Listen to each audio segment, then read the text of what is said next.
bekerja dari pupuk organik, eco farming, insya Allah bisa semakin lebih baik lagi.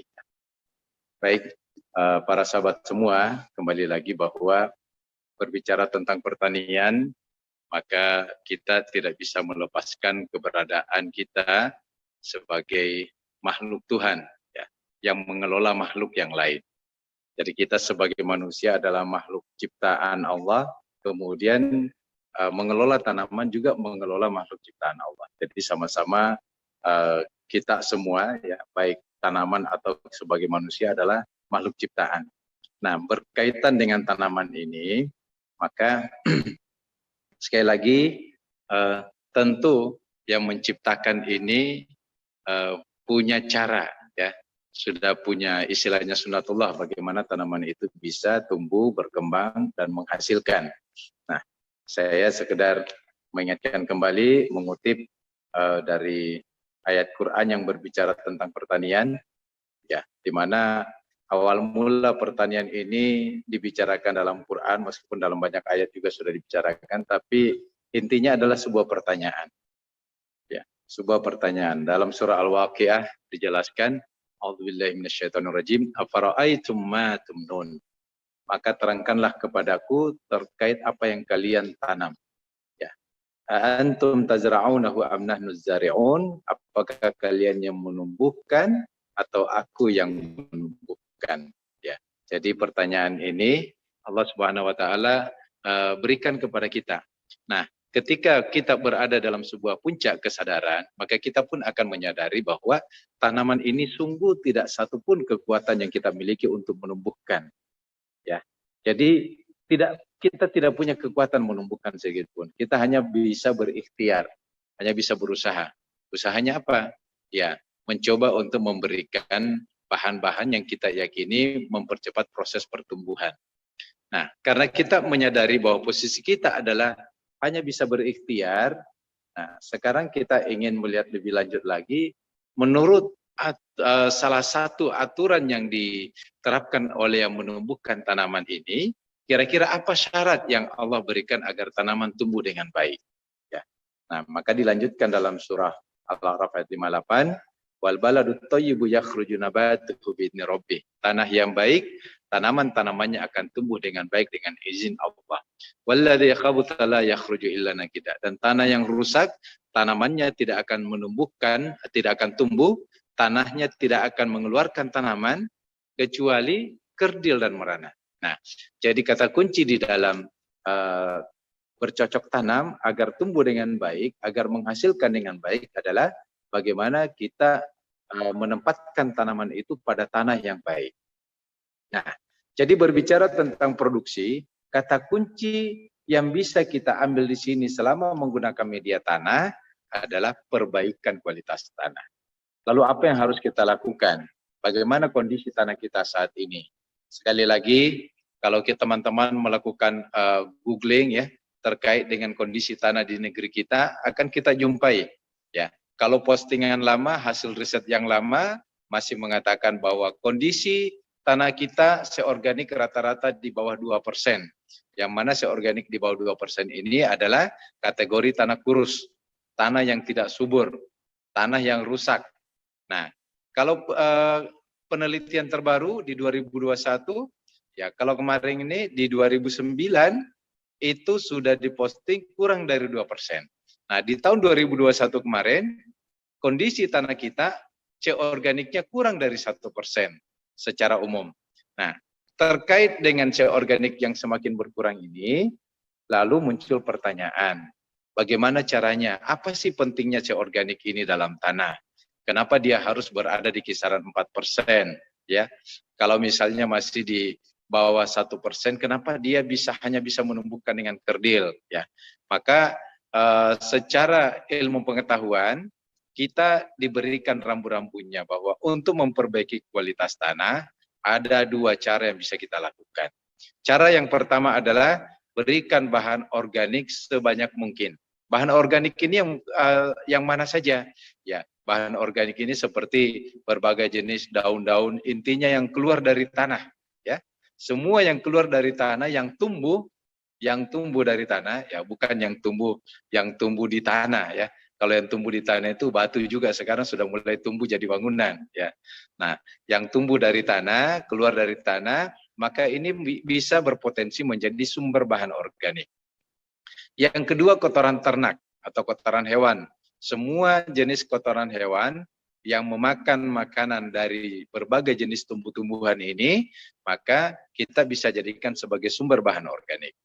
Nah, itu adalah bahannya ya. Jadi bahan-bahan organik sebanyak mungkin, artinya bahan yang bisa terurai, bisa terdekomposisi. Yang kedua yang bisa dilakukan untuk memperbaiki kualitas tanah selain memberikan bahan organik dengan tadi adalah memberikan mikroba pengurai. Memberikan mikroba-mikroba sebanyak mungkin yang bisa mempercepat proses dekomposisi bahan organik dari tadinya bahan organik tersedia kemudian diurai menjadi unsur hara atau menjadi makanan siap saji buat tanaman kita. Nah, alhamdulillah saat ini di tengah-tengah kita sudah ada produk yang kebetulan mengkombinasi keduanya ya, mengkombinasi keduanya. Jadi selain dia juga mengandung sel organik yang bagus, juga di dalamnya ada bahan mikroba yang siap untuk digunakan sebagai media perombak bahan organik yang tersedia dalam tanah. Ingat para sahabat semua, sungguh di dalam tanah kita ini masih banyak potensi-potensi sumber nutrisi. Tetapi kenapa tidak bisa dimanfaatkan oleh tanaman? Karena kondisi tanah yang kemudian sudah rusak, kondisi tanah yang keras. Nah, hasil riset dari para peneliti yang melakukan pengkajian terkait persoalan ini, mereka kemudian berkesimpulan bahwa ternyata yang paling besar peranannya merusak tanah adalah pemberian bahan kimia sintesis secara terus-menerus. Pemberian pupuk kimia secara terus-menerus tanpa diimbangi dengan pemberian bahan organik. Nah, inilah penyebabnya. Olehnya itu, kita berharap bahwa jangan sampai kekeliruan yang terjadi di masa lalu, yang mana aktivitas pertanian kita, para petani kita, itu lebih dominan merusak tanah. Belum muncul kesadaran bagaimana memperbaiki tanah. Mengeksploitasi tanah hanya sekedar ingin mengambil manfaat ya dengan tanamannya yang keluar, tetapi tidak punya kepedulian bagaimana memperbaiki tanah. Maka keberlanjutan pertanian ini, kata kuncinya hanya satu. Keberlanjutannya adalah perbaiki tanah, maka pertanian akan terus berkelanjutan dengan hasil yang lebih baik. Nah, bagaimana kita memperbaiki tanah? Sekali lagi saya ingatkan bahwa berikan bahan organik sebanyak mungkin yang tersedia di sekitar kita. Apakah itu dalam bentuk daun-daun ya, atau mungkin kotoran ternak ya. Dan tentunya dalam bentuk daun-daun ini tidak bisa langsung diolah oleh tanah untuk menjadi makanan. Dia butuh proses. Maka lebih bagus lagi kalau daun-daun ini kita proses awal dulu ya dengan cara difermentasi, dibuat kompos. Setelah jadi kompos baru kita aplikasikan ke dalam tanah. Nah, tanah di sini para sahabat semua itu tidak hanya kita bicara dalam arti sempit tanah di persawahan, tetapi semua tanah yang ditumbuhi oleh tanaman. Semua tanah yang menjadi media tanam kita untuk mengambil manfaat dari tanaman. Ya, maka tanaman-tanaman yang baik itu tanaman perkebunan, tanaman horti, tanaman pangan, itu adalah merupakan bagian-bagian yang kita ingin ambil manfaatnya dan tentunya peran kita dalam memperbaiki tanah di mana tanaman ini tumbuh sangat dibutuhkan sekali. Nah, sehingga saya senantiasa berasumsi ya, kemudian ya mungkin bukan berijtihad ya, tetapi mengambil satu kesimpulan bahwa kalau kinerja dari para petani kita di masa lalu yang terus menggunakan pupuk kimia, lantas hari ini kimia itu telah merusak tanah, dan kemudian para peneliti mengatakan bahwa kita sekarang ini berada di leveling off. Leveling off itu artinya satu fase di mana tanah itu tidak lagi mampu meningkatkan produksinya. Fase di mana tanah itu tidak lagi mampu meningkatkan produksinya. Bahkan yang terjadi adalah penurunan, pelandaian produksi. Nah, kalau hasil kerja para petani kita dengan pupuk kimia di masa lalu, ternyata sekarang ini telah terjadi pelandaian produksi atau penurunan produktivitas tanah, maka saya yakin apabila ada orang-orang yang berkontribusi dalam perbaikan tanah, yang kemudian akhirnya membuat tanah ini bisa kembali meningkatkan produktivitasnya. Lalu kemudian manusia-manusia secara umum bisa mengambil manfaat dengan tercukupinya kebutuhan pangannya. Maka saya yakin bahwa semua orang yang melakukan perbaikan tanah akan mendapatkan, ya kalau dalam Islam yang kita kenal dengan istilah amal jariyah, ada pahala yang terus mengalir. Ya, kita tidak ingin mengatakan orang yang merusak tanah kemarin-kemarin ini ada juga dosa yang terus mengalir, ya, enggak.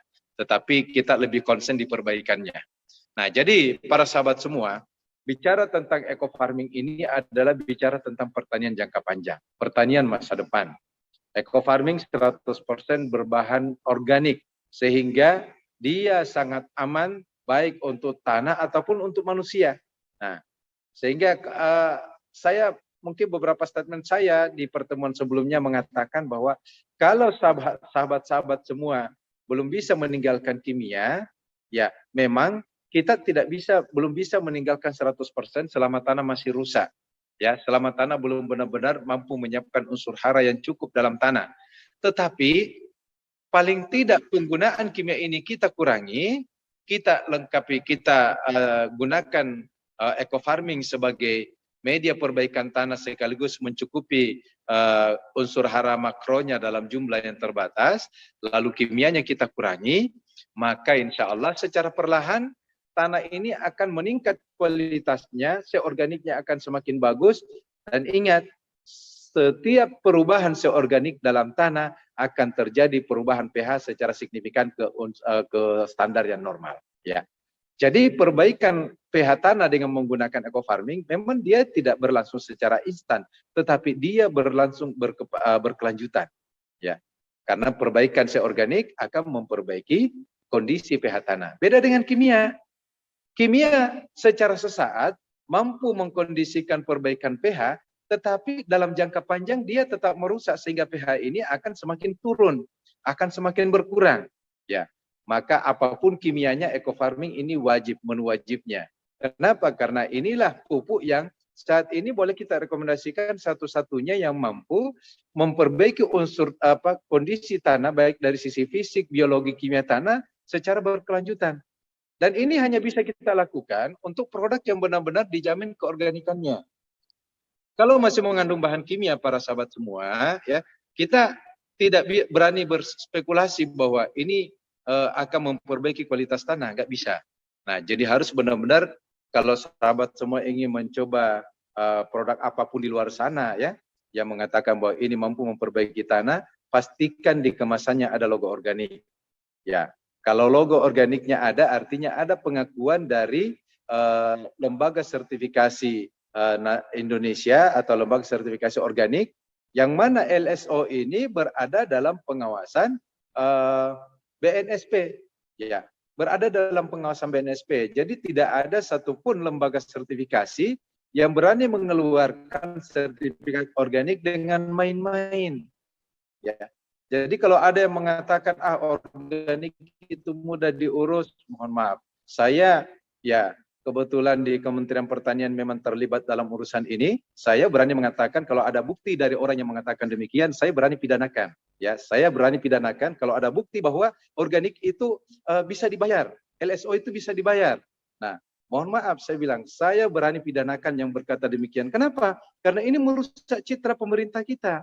Ya, negara ini sudah berupaya untuk melindungi semua lembaga sertifikasi di bawah sumpahnya bahwa mereka akan komit dalam melakukan sertifikasi secara independen, ya, dan terbebas dari segala hal yang bersifat sogokan dan lainnya.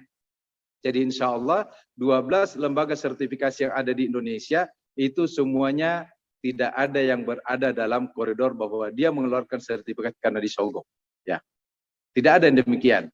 Nah, maka sahabat semua, ya, ketika kita bicara tentang media yang bisa digunakan untuk memperbaiki tanah, kalau dia adalah bahan yang diperjualbelikan di pasaran, maka teman-teman harus memilih yang sudah punya logo organik, ya, logo organik Indonesia. Nah, kalau misalnya teman-teman membuat sendiri yang meyakini bahwa bahan-bahannya digunakan dari bahan organik, yang tidak ada kontaminasi kimia, ini juga tidak masalah. Ya, artinya yang demikian tidak perlu logo organik karena kita buat sendiri. Tapi kalau kita tidak membuat sendiri, maka wajib kita mencari yang ada logo organiknya karena itu adalah sebuah jaminan. Nah, oleh karena itu para sahabat semua, maka ketika kita bicara budidaya dalam hal ini bagaimana meningkatkan produksi, bagaimana memperbaiki kualitas tanah, maka kuncinya adalah yang pertama, bahan organik harus kita ambil ya. Yang berserakan di sekitar kita begitu banyak harus kita manfaatkan untuk dikembalikan ke tanah. Yang kedua, berikan mikroba-mikroba yang mempercepat proses dekomposisi sekaligus nanti di dalamnya juga ketika bicara eco farming ada mikroba perombak bahan organiknya ya. Sudah ada mikroba fotosintesis yang terbaru, sudah ada mikroba pelarut fosfatnya, sudah ada mikroba penambat nitrogennya, sehingga insya Allah ini akan semakin mempermudah ya proses pertumbuhan tanaman, kita lebih dimudahkan lagi mendapatkan hasilnya, dan yang paling penting lagi adalah karena tanah berkelanjutan diperbaiki secara perlahan, kimia ini akan terkikis, hilang ya. Hilang dari peredaran tidak masalah bagi petani kita. Kenapa? Karena bukan lagi kimia menjadi ketergantungan dalam proses budidaya. Mereka sudah punya teknologi tepat guna yang mana sehat untuk tanah, hasil pertaniannya juga sehat dikonsumsi oleh manusia secara umum, dan kita juga telah berkontribusi dalam meningkatkan kualitas kehidupan bangsa kita. Kenapa saya mengatakan demikian? Karena hasil produksi pertanian yang menggunakan bahan organik, apalagi 100%, ini akan membuat residu-residu dari bahan pangan ini akan semakin kurang, bahkan tidak ada, dan itu akan meningkatkan kualitas kesehatan bagi siapapun yang mengkonsumsinya. Saya kira ini pengantar dari saya, Teh Adel. Saya kembalikan. Terima kasih. Assalamualaikum warahmatullahi wabarakatuh. Waalaikumsalam warahmatullahi wabarakatuh. Terima kasih Pak Jamal. Iya Pak, bahwa banyak hal ya Pak ya terkait dari pupuk organik, eco farming, insya Allah bisa semakin lebih baik lagi. Baik. Para sahabat semua, kembali lagi bahwa berbicara tentang pertanian, maka kita tidak bisa melepaskan keberadaan kita sebagai makhluk Tuhan ya, yang mengelola makhluk yang lain. Jadi kita sebagai manusia adalah makhluk ciptaan Allah, kemudian mengelola tanaman juga mengelola makhluk ciptaan Allah. Jadi sama-sama kita semua ya, baik tanaman atau sebagai manusia adalah makhluk ciptaan. Nah, berkaitan dengan tanaman ini, maka sekali lagi tentu yang menciptakan ini punya cara ya, sudah punya istilahnya sunatullah bagaimana tanaman itu bisa tumbuh, berkembang dan menghasilkan. Nah, saya sekedar mengingatkan kembali mengutip dari ayat Quran yang berbicara tentang pertanian ya, di mana awal mula pertanian ini dibicarakan dalam Quran, meskipun dalam banyak ayat juga sudah dibicarakan, tapi intinya adalah sebuah pertanyaan. Ya, sebuah pertanyaan. Dalam surah Al-Waqiah dijelaskan, A'udzubillahi minasyaitonirrajim, afara'aitum ma tumnun. Maka terangkanlah kepadaku terkait apa yang kalian tanam. Ya. Antum tazra'unahu am nahnu zari'un? Apakah kalian yang menumbuhkan atau aku yang menumbuhkan? Ya, jadi pertanyaan ini Allah Subhanahu Wa Taala berikan kepada kita. Nah, ketika kita berada dalam sebuah puncak kesadaran, maka kita pun akan menyadari bahwa tanaman ini sungguh tidak satupun kekuatan yang kita miliki untuk menumbuhkan. Ya, jadi kita tidak punya kekuatan menumbuhkan sedikitpun. Kita hanya bisa berikhtiar, hanya bisa berusaha. Usahanya apa? Ya, mencoba untuk memberikan bahan-bahan yang kita yakini mempercepat proses pertumbuhan. Nah, karena kita menyadari bahwa posisi kita adalah hanya bisa berikhtiar, nah sekarang kita ingin melihat lebih lanjut lagi, menurut salah satu aturan yang diterapkan oleh yang menumbuhkan tanaman ini, kira-kira apa syarat yang Allah berikan agar tanaman tumbuh dengan baik? Ya. Nah, maka dilanjutkan dalam surah Al-A'raf ayat 58, Wal baladut thayyibu yakhruju nabatuhu bi'izni rabbih. Tanah yang baik, tanaman-tanamannya akan tumbuh dengan baik dengan izin Allah. Walladzi khabutha la yakhruju illa nakida. Dan tanah yang rusak, tanamannya tidak akan menumbuhkan, tidak akan tumbuh, tanahnya tidak akan mengeluarkan tanaman kecuali kerdil dan merana. Nah, jadi kata kunci di dalam bercocok tanam agar tumbuh dengan baik, agar menghasilkan dengan baik adalah bagaimana kita menempatkan tanaman itu pada tanah yang baik. Nah, jadi berbicara tentang produksi, kata kunci yang bisa kita ambil di sini selama menggunakan media tanah adalah perbaikan kualitas tanah. Lalu apa yang harus kita lakukan? Bagaimana kondisi tanah kita saat ini? Sekali lagi, kalau teman-teman melakukan googling ya terkait dengan kondisi tanah di negeri kita, akan kita jumpai ya. Kalau postingan lama, hasil riset yang lama masih mengatakan bahwa kondisi tanah kita seorganik rata-rata di bawah 2%. Yang mana seorganik di bawah 2% ini adalah kategori tanah kurus, tanah yang tidak subur, tanah yang rusak. Nah, kalau penelitian terbaru di 2021, ya kalau kemarin ini di 2009 itu sudah diposting kurang dari 2%. Nah, di tahun 2021 kemarin, kondisi tanah kita C organiknya kurang dari 1% secara umum. Nah, terkait dengan C organik yang semakin berkurang ini, lalu muncul pertanyaan, bagaimana caranya? Apa sih pentingnya C organik ini dalam tanah? Kenapa dia harus berada di kisaran 4%? Ya, kalau misalnya masih di bawah 1%, kenapa dia hanya bisa menumbuhkan dengan kerdil? Ya, maka secara ilmu pengetahuan kita diberikan rambu-rambunya bahwa untuk memperbaiki kualitas tanah ada dua cara yang bisa kita lakukan. Cara yang pertama adalah berikan bahan organik sebanyak mungkin. Bahan organik ini yang mana saja? Ya, bahan organik ini seperti berbagai jenis daun-daun, intinya yang keluar dari tanah. Ya, semua yang keluar dari tanah, yang tumbuh dari tanah, ya bukan yang tumbuh di tanah ya. Kalau yang tumbuh di tanah itu batu juga sekarang sudah mulai tumbuh jadi bangunan ya. Nah, yang tumbuh dari tanah, keluar dari tanah, maka ini bisa berpotensi menjadi sumber bahan organik. Yang kedua, kotoran ternak atau kotoran hewan.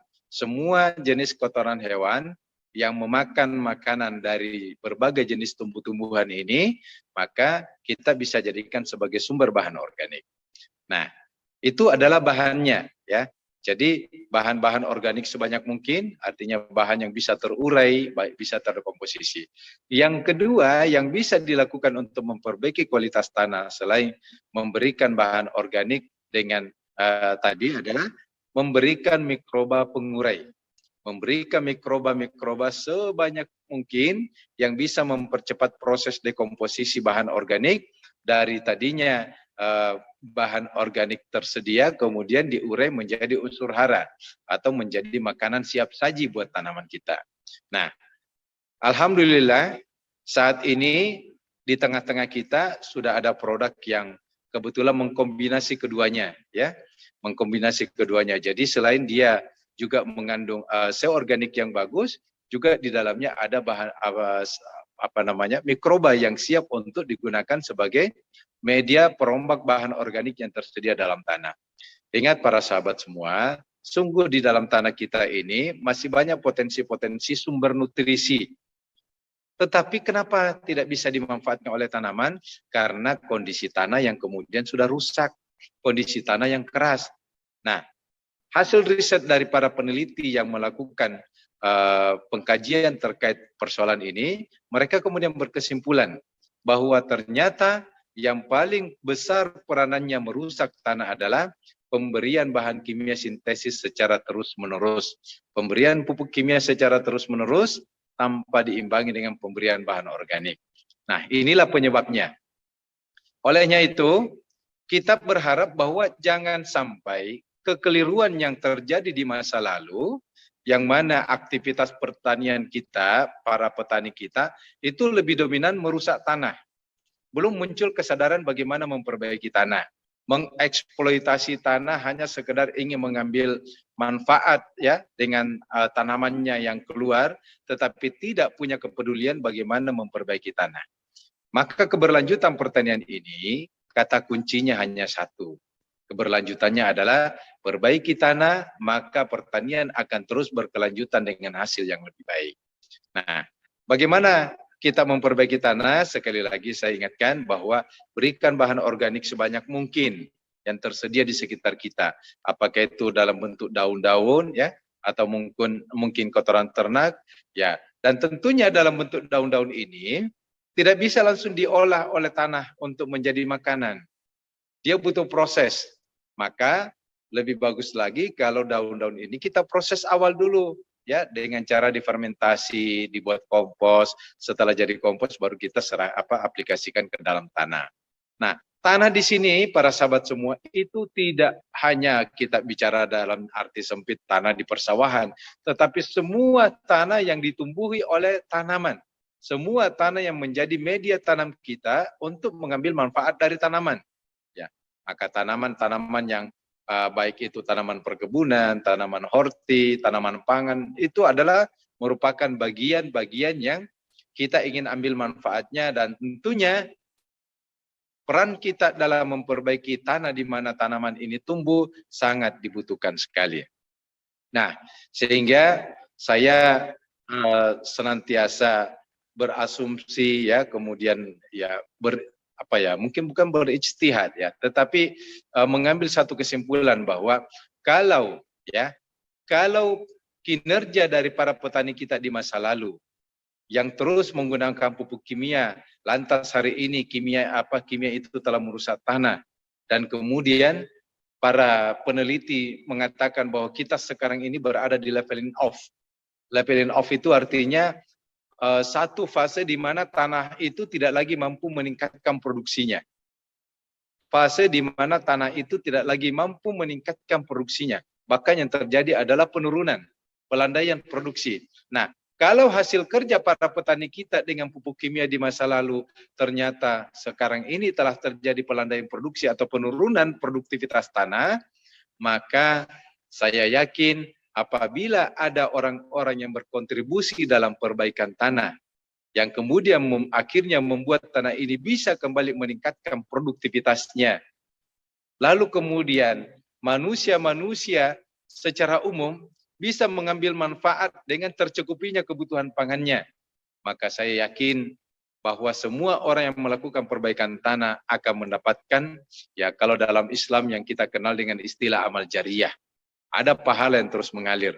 Ya, kita tidak ingin mengatakan orang yang merusak tanah kemarin-kemarin ini ada juga dosa yang terus mengalir ya, enggak. Tetapi kita lebih konsen di perbaikannya. Nah, jadi para sahabat semua, bicara tentang eco farming ini adalah bicara tentang pertanian jangka panjang, pertanian masa depan. Eco farming 100% berbahan organik, sehingga dia sangat aman baik untuk tanah ataupun untuk manusia. Nah, sehingga saya mungkin beberapa statement saya di pertemuan sebelumnya mengatakan bahwa kalau sahabat-sahabat semua belum bisa meninggalkan kimia, ya memang kita belum bisa meninggalkan 100% selama tanah masih rusak. Ya, selama tanah belum benar-benar mampu menyiapkan unsur hara yang cukup dalam tanah. Tetapi paling tidak penggunaan kimia ini kita kurangi, kita lengkapi, kita gunakan eco farming sebagai media perbaikan tanah sekaligus mencukupi unsur hara makronya dalam jumlah yang terbatas, lalu kimianya kita kurangi, maka insya Allah secara perlahan tanah ini akan meningkat kualitasnya, seorganiknya akan semakin bagus, dan ingat, setiap perubahan seorganik dalam tanah akan terjadi perubahan pH secara signifikan ke standar yang normal. Ya. Jadi perbaikan pH tanah dengan menggunakan eco farming memang dia tidak berlangsung secara instan, tetapi dia berlangsung berkelanjutan. Ya. Karena perbaikan seorganik akan memperbaiki kondisi pH tanah. Beda dengan kimia. Kimia secara sesaat mampu mengkondisikan perbaikan pH, tetapi dalam jangka panjang dia tetap merusak sehingga pH ini akan semakin turun, akan semakin berkurang. Ya, maka apapun kimianya eco farming ini wajib, menu wajibnya. Kenapa? Karena inilah pupuk yang saat ini boleh kita rekomendasikan satu-satunya yang mampu memperbaiki unsur kondisi tanah baik dari sisi fisik, biologi, kimia tanah secara berkelanjutan. Dan ini hanya bisa kita lakukan untuk produk yang benar-benar dijamin keorganikannya. Kalau masih mengandung bahan kimia para sahabat semua, ya kita tidak berani berspekulasi bahwa ini akan memperbaiki kualitas tanah, nggak bisa. Nah, jadi harus benar-benar kalau sahabat semua ingin mencoba produk apapun di luar sana ya, yang mengatakan bahwa ini mampu memperbaiki tanah, pastikan di kemasannya ada logo organik. Ya, kalau logo organiknya ada, artinya ada pengakuan dari lembaga sertifikasi Indonesia atau lembaga sertifikasi organik, yang mana LSO ini berada dalam pengawasan BNSP. Ya, berada dalam pengawasan BNSP. Jadi tidak ada satupun lembaga sertifikasi yang berani mengeluarkan sertifikat organik dengan main-main. Ya. Jadi kalau ada yang mengatakan organik itu mudah diurus, mohon maaf. Saya ya kebetulan di Kementerian Pertanian memang terlibat dalam urusan ini. Saya berani mengatakan kalau ada bukti dari orang yang mengatakan demikian, saya berani pidanakan. Ya, saya berani pidanakan kalau ada bukti bahwa organik itu bisa dibayar, LSO itu bisa dibayar. Nah, mohon maaf saya bilang, saya berani pidanakan yang berkata demikian. Kenapa? Karena ini merusak citra pemerintah kita. Ya, negara ini sudah berupaya untuk melindungi semua lembaga sertifikasi di bawah sumpahnya bahwa mereka akan komit dalam melakukan sertifikasi secara independen ya dan terbebas dari segala hal yang bersifat sogokan dan lainnya. Jadi insya Allah 12 lembaga sertifikasi yang ada di Indonesia itu semuanya tidak ada yang berada dalam koridor bahwa dia mengeluarkan sertifikat karena disogok. Ya, tidak ada yang demikian. Nah, maka sahabat semua, ya, ketika kita bicara tentang media yang bisa digunakan untuk memperbaiki tanah, kalau dia adalah bahan yang diperjualbelikan di pasaran, maka teman-teman harus memilih yang sudah punya logo organik, ya, logo organik Indonesia. Nah, kalau misalnya teman-teman membuat sendiri yang meyakini bahwa bahan-bahannya digunakan dari bahan organik yang tidak ada kontaminasi kimia, ini juga tidak masalah. Ya, artinya yang demikian tidak perlu logo organik karena kita buat sendiri. Tapi kalau kita tidak membuat sendiri, maka wajib kita mencari yang ada logo organiknya karena itu adalah sebuah jaminan. Nah, oleh karena itu para sahabat semua, maka ketika kita bicara budidaya dalam hal ini bagaimana meningkatkan produksi, bagaimana memperbaiki kualitas tanah, maka kuncinya adalah yang pertama, bahan organik harus kita ambil ya. Yang berserakan di sekitar kita begitu banyak harus kita manfaatkan untuk dikembalikan ke tanah. Yang kedua, berikan mikroba-mikroba yang mempercepat proses dekomposisi sekaligus nanti di dalamnya juga ketika bicara eco farming ada mikroba perombak bahan organiknya ya.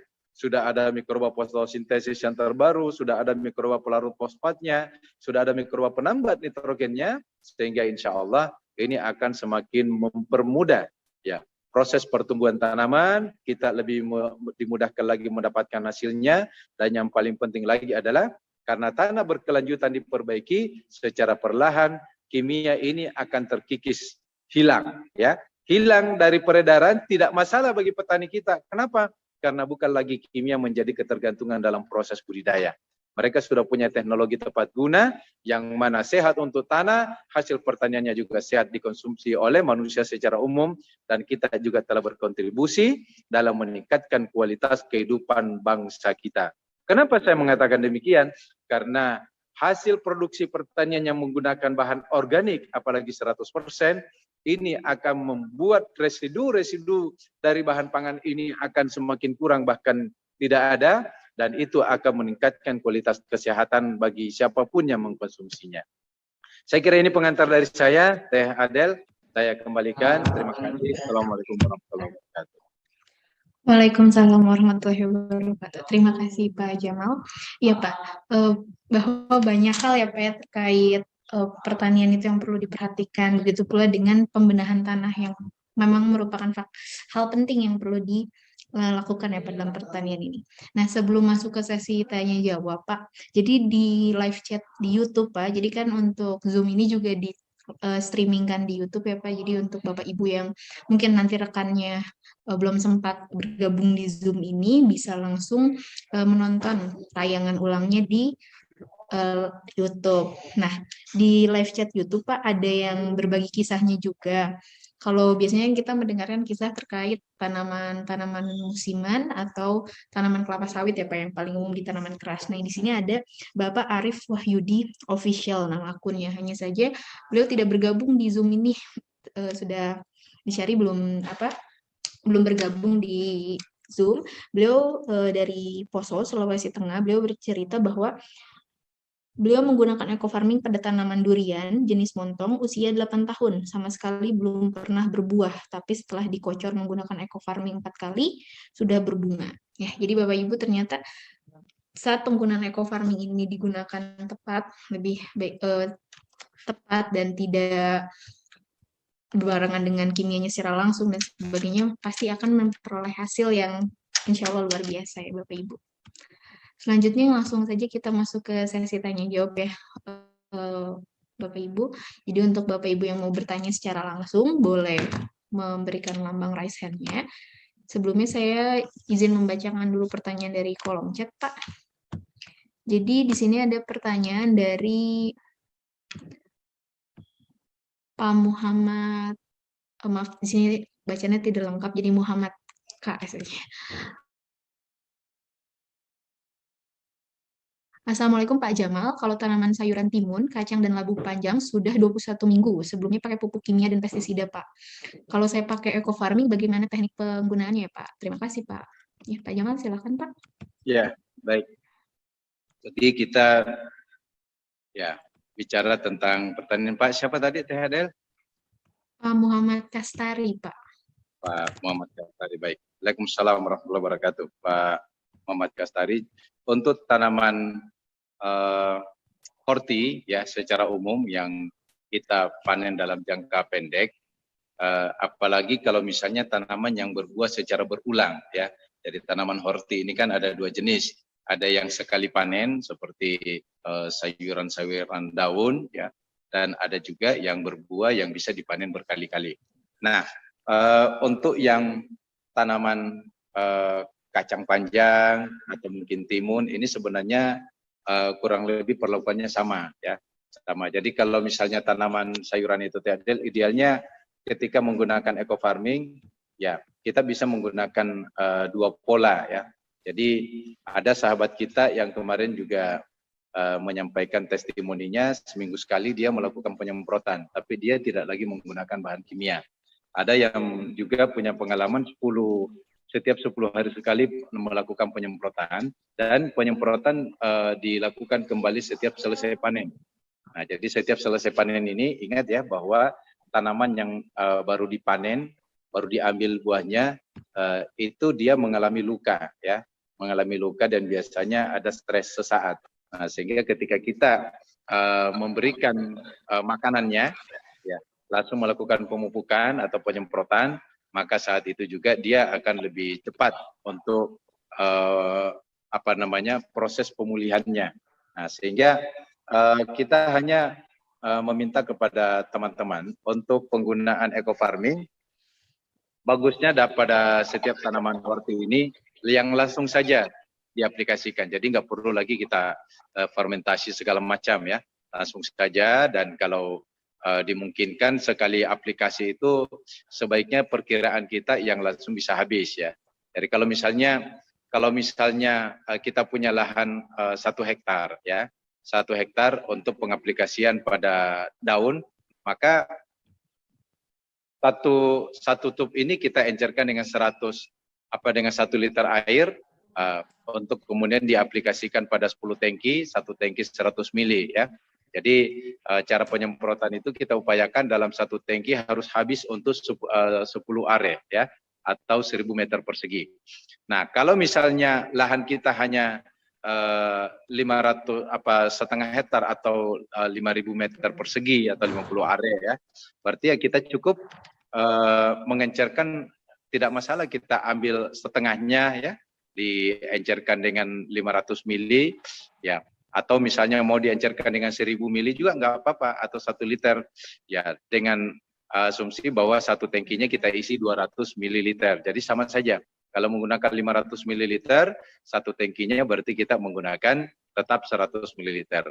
Jadi kita teman-teman petani bisa berkreasi. Nah, adapun teman-teman yang sudah mengencerkan dalam bentuk dibiangkan, ya sudah dibiangkan, lalu kemudian ada sisanya. Nah, ini nggak masalah ya, tidak masalah. Cuma sisa dari biang ini harus kita fermentasikan karena dia kita akan aplikasi di daun misalnya, maka berarti saat fermentasinya ini kita pastikan matang ya. Tetapi kalau misalnya teman-teman ingin mengaplikasikan pada kondisi yang belum matang, maka fokus aplikasinya nanti adalah pengocoran, dikocor, ya, dikocor ke tanah yang berkaitan dengan batangnya, jadi baik itu timun ataupun yang lainnya, ya, hindarkan terkena pada daun, ya, hindarkan terkena pada daun. Jadi paling aman teman-teman, begitu selesai fermentasi, diamkan 15 sampai 30 menit, aplikasi. Saya kira itu, Pak Adel. Saya kembalikan. Baik, terima kasih Pak untuk jawabannya. Selanjutnya kita ke sesi diskusi langsung. Di sini ada yang menekan tombol raise hand dengan akun 66361. Untuk Bapak atau Ibu silahkan meng-unmute dulu. Kemudian jika memungkinkan untuk menghidupkan kameranya atau videonya agar bisa di spotlight. Ya, untuk Bapak atau Ibu dengan akun 663611 0422 boleh meng-unmute dulu suaranya.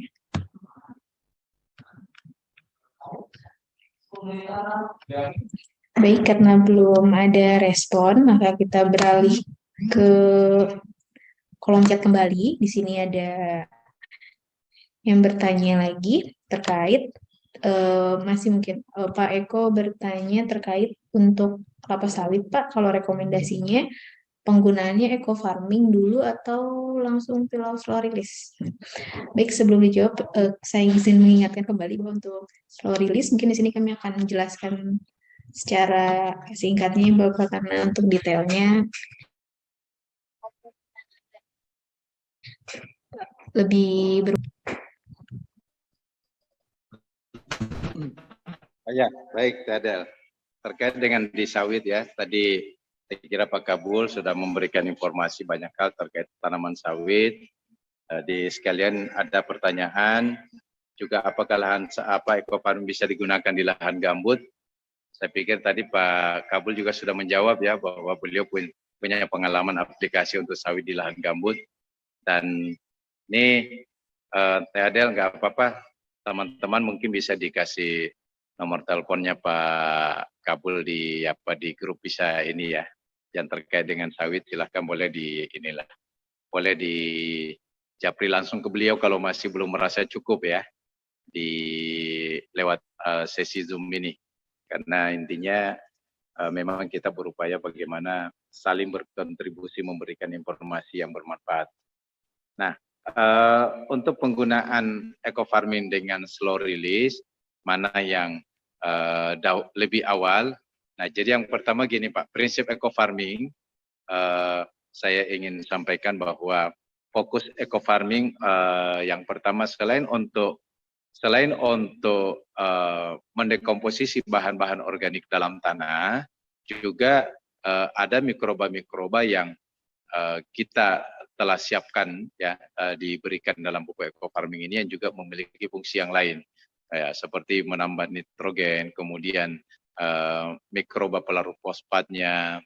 Jadi keunggulannya adalah mampu mengurai bahan-bahan, bahkan sisa-sisa residu kimia yang ada di dalam tanah itu pun secara perlahan akan terurai dengan mikroba. Nah, kemudian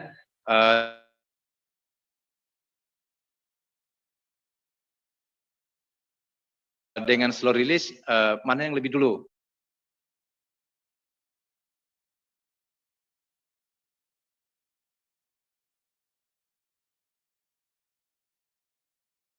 Maaf Pak Jamal, suaranya termute. Silahkan di-unmute terlebih dahulu, Pak.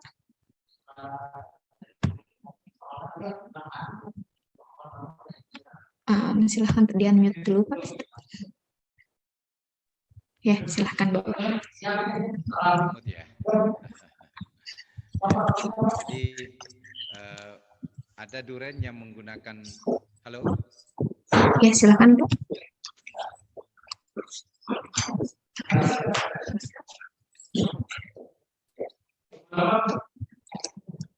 Bagaimana Pak? Maaf, tadi Bapak di bagian perbedaan slow release, kemudian Bapak bercerita dari pupuk organik, eco farming, insya Allah bisa semakin lebih baik lagi. Baik, para sahabat semua, kembali lagi bahwa berbicara tentang pertanian, maka kita tidak bisa melepaskan keberadaan kita sebagai makhluk Tuhan, ya, yang mengelola makhluk yang lain. Jadi kita sebagai manusia adalah makhluk ciptaan Allah, kemudian mengelola tanaman juga mengelola makhluk ciptaan Allah. Jadi sama-sama kita semua, ya, baik tanaman atau sebagai manusia adalah makhluk ciptaan. Nah, berkaitan dengan tanaman ini, maka sekali lagi tentu yang menciptakan ini punya cara, ya, sudah punya istilahnya sunatullah bagaimana tanaman itu bisa tumbuh, berkembang dan menghasilkan. Nah, saya sekedar mengingatkan kembali mengutip dari ayat Quran yang berbicara tentang pertanian, ya, di mana awal mula pertanian ini dibicarakan dalam Quran, meskipun dalam banyak ayat juga sudah dibicarakan, tapi intinya adalah sebuah pertanyaan. Ya, sebuah pertanyaan. Dalam surah Al-Waqiah dijelaskan, A'udzubillahi minasyaitonirrajim, afara'aitum ma tumnun. Maka terangkanlah kepadaku terkait apa yang kalian tanam. Ya. Antum tazra'unahu am nahnu zari'un? Apakah kalian yang menumbuhkan atau aku yang menumbuhkan? Ya. Jadi pertanyaan ini Allah Subhanahu wa taala berikan kepada kita.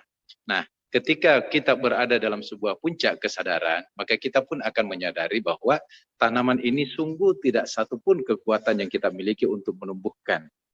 Ya, jadi kita tidak punya kekuatan menumbuhkan sedikitpun. Kita hanya bisa berikhtiar, hanya bisa berusaha. Usahanya apa?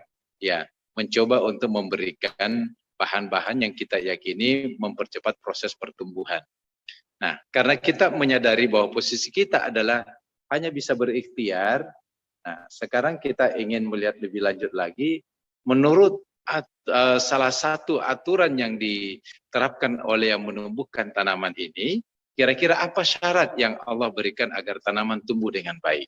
Ya. Nah, maka dilanjutkan dalam surah Al-A'raf ayat 58, wal baladut thayyibu yakhruju nabatuhu bi'izni rabbih. Tanah yang baik, tanaman-tanamannya akan tumbuh dengan baik dengan izin Allah. Walladzi khabutha la yakhruju illa nakida. Dan tanah yang rusak, tanamannya tidak akan menumbuhkan, tidak akan tumbuh, tanahnya tidak akan mengeluarkan tanaman kecuali kerdil dan merana. Nah, jadi kata kunci di dalam bercocok tanam agar tumbuh dengan baik, agar menghasilkan dengan baik adalah bagaimana kita menempatkan tanaman itu pada tanah yang baik. Nah, jadi berbicara tentang produksi, kata kunci yang bisa kita ambil di sini selama menggunakan media tanah adalah perbaikan kualitas tanah. Lalu apa yang harus kita lakukan? Bagaimana kondisi tanah kita saat ini? Sekali lagi, kalau kita teman-teman melakukan googling ya terkait dengan kondisi tanah di negeri kita, akan kita jumpai ya. Kalau postingan lama, hasil riset yang lama masih mengatakan bahwa kondisi tanah kita seorganik rata-rata di bawah 2%. Yang mana seorganik di bawah 2% ini adalah kategori tanah kurus, tanah yang tidak subur, tanah yang rusak. Nah, kalau penelitian terbaru di 2021, ya kalau kemarin ini di 2009 itu sudah diposting kurang dari 2%. Nah, di tahun 2021 kemarin, kondisi tanah kita C organiknya kurang dari 1% secara umum.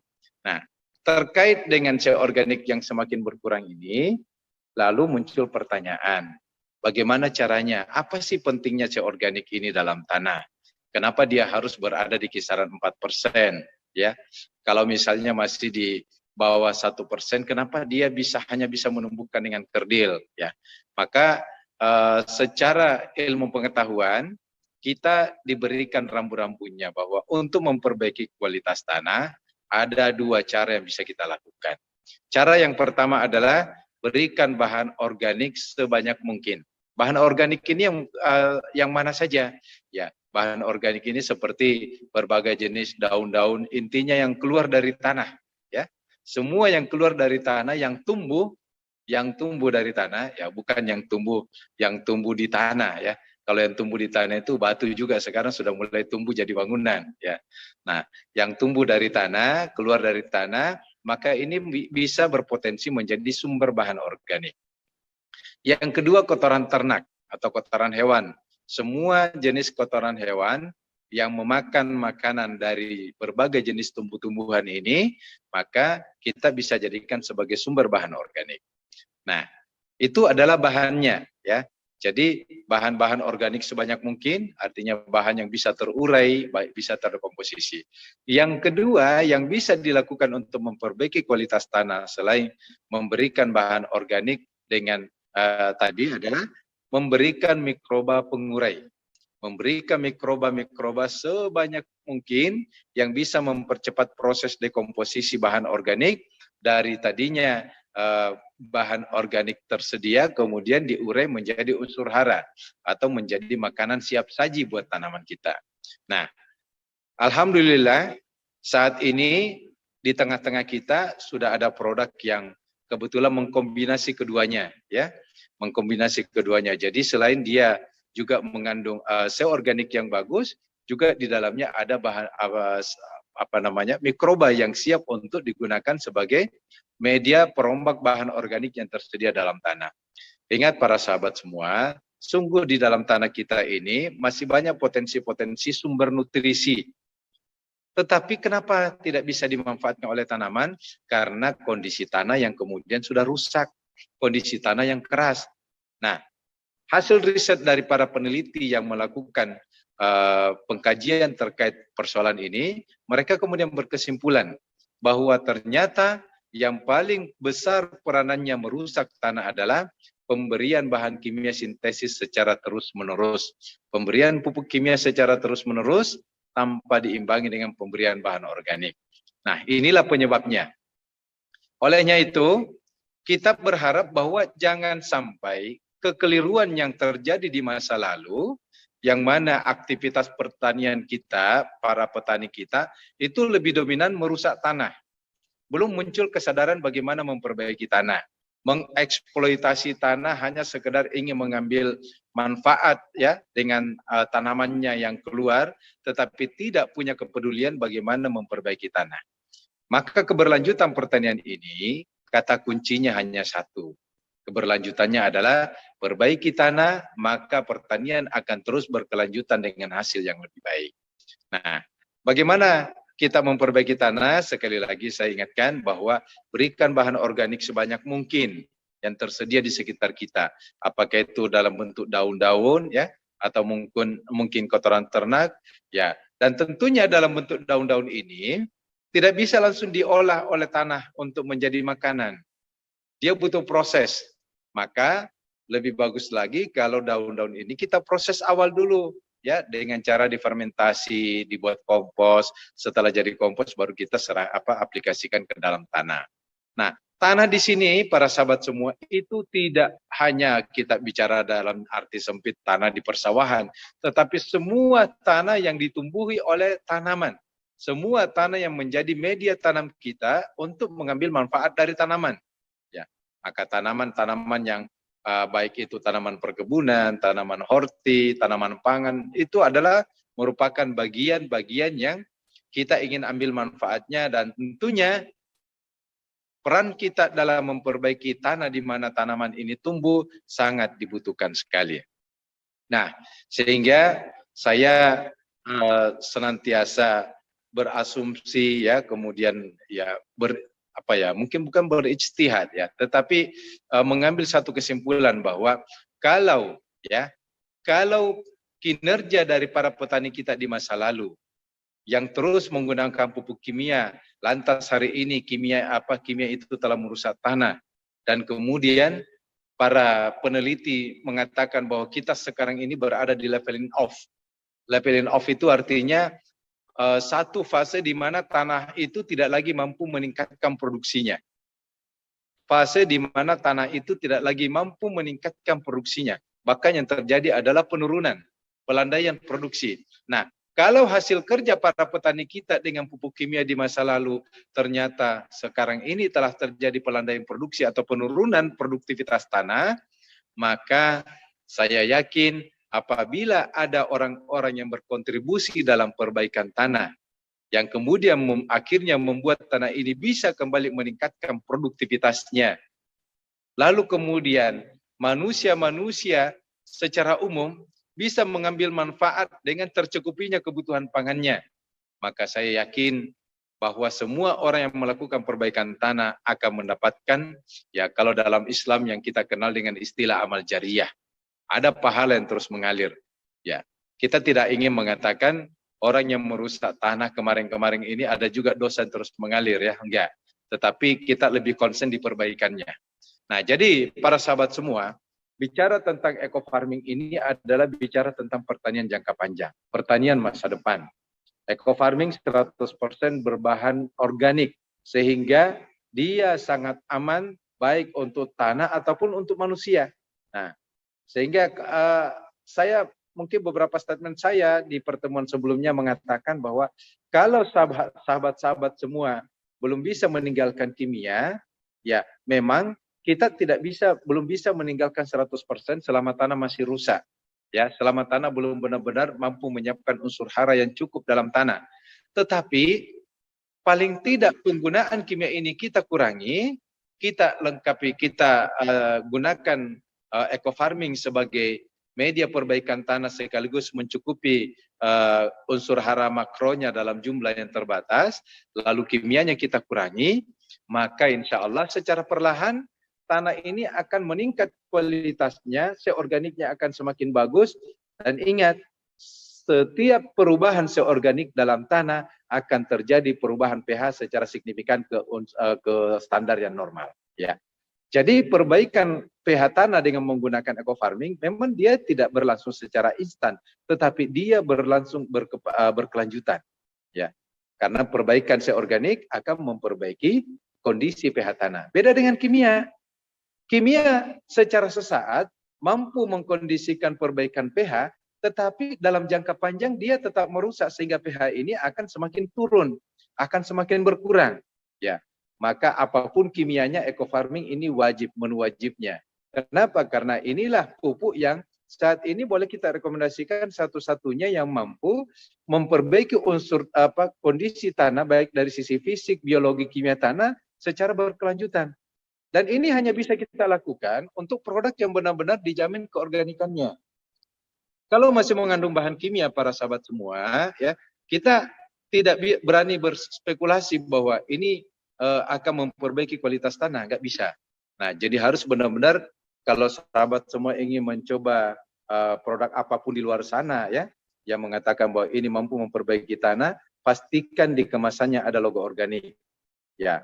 Kalau logo organiknya ada, artinya ada pengakuan dari lembaga sertifikasi Indonesia atau lembaga sertifikasi organik, yang mana LSO ini berada dalam pengawasan BNSP, ya, berada dalam pengawasan BNSP. Jadi tidak ada satupun lembaga sertifikasi yang berani mengeluarkan sertifikat organik dengan main-main, ya. Jadi kalau ada yang mengatakan organik itu mudah diurus, mohon maaf. Saya ya kebetulan di Kementerian Pertanian memang terlibat dalam urusan ini. Saya berani mengatakan kalau ada bukti dari orang yang mengatakan demikian, saya berani pidanakan. Ya, saya berani pidanakan kalau ada bukti bahwa organik itu bisa dibayar, LSO itu bisa dibayar. Nah, mohon maaf saya bilang, saya berani pidanakan yang berkata demikian. Kenapa? Karena ini merusak citra pemerintah kita. ya, negara ini sudah berupaya untuk melindungi semua lembaga sertifikasi di bawah sumpahnya bahwa mereka akan komit dalam melakukan sertifikasi secara independen, ya, dan terbebas dari segala hal yang bersifat sogokan dan lainnya. Jadi insya Allah 12 lembaga sertifikasi yang ada di Indonesia itu semuanya tidak ada yang berada dalam koridor bahwa dia mengeluarkan sertifikat karena disogok. Ya, tidak ada yang demikian. Nah, maka sahabat semua, ya, ketika kita bicara tentang media yang bisa digunakan untuk memperbaiki tanah, kalau dia adalah bahan yang diperjualbelikan di pasaran, maka teman-teman harus memilih yang sudah punya logo organik, ya, logo organik Indonesia. Nah, kalau misalnya teman-teman membuat sendiri yang meyakini bahwa bahan-bahannya digunakan dari bahan organik yang tidak ada kontaminasi kimia, ini juga tidak masalah. Ya, artinya yang demikian tidak perlu logo organik karena kita buat sendiri. Tapi kalau kita tidak membuat sendiri, maka wajib kita mencari yang ada logo organiknya karena itu adalah sebuah jaminan. Nah, oleh karena itu para sahabat semua, maka ketika kita bicara budidaya dalam hal ini bagaimana meningkatkan produksi, bagaimana memperbaiki kualitas tanah, maka kuncinya adalah yang pertama, bahan organik harus kita ambil, ya, yang yang berserakan di sekitar kita begitu banyak, harus kita manfaatkan untuk dikembalikan ke tanah. Yang kedua, berikan mikroba-mikroba yang mempercepat proses dekomposisi, sekaligus nanti di dalamnya juga ketika bicara eco farming ada mikroba perombak bahan organiknya, ya, sudah ada mikroba fotosintesis yang terbaru, sudah ada mikroba pelarut fosfatnya, sudah ada mikroba penambat nitrogennya, sehingga insya Allah ini akan semakin mempermudah, ya, proses pertumbuhan tanaman, kita lebih dimudahkan lagi mendapatkan hasilnya, dan yang paling penting lagi adalah karena tanah berkelanjutan diperbaiki secara perlahan, kimia ini akan terkikis, hilang, ya, hilang dari peredaran, tidak masalah bagi petani kita. Kenapa? Karena bukan lagi kimia menjadi ketergantungan dalam proses budidaya. Mereka sudah punya teknologi tepat guna yang mana sehat untuk tanah, hasil pertaniannya juga sehat dikonsumsi oleh manusia secara umum, dan kita juga telah berkontribusi dalam meningkatkan kualitas kehidupan bangsa kita. Kenapa saya mengatakan demikian? Karena hasil produksi pertanian yang menggunakan bahan organik, apalagi 100%, ini akan membuat residu-residu dari bahan pangan ini akan semakin kurang, bahkan tidak ada, dan itu akan meningkatkan kualitas kesehatan bagi siapapun yang mengkonsumsinya. Saya kira ini pengantar dari saya, Teh Adel. Saya kembalikan. Terima kasih. Assalamualaikum warahmatullahi wabarakatuh. Waalaikumsalam warahmatullahi wabarakatuh. Terima kasih Pak Jamal. Iya Pak.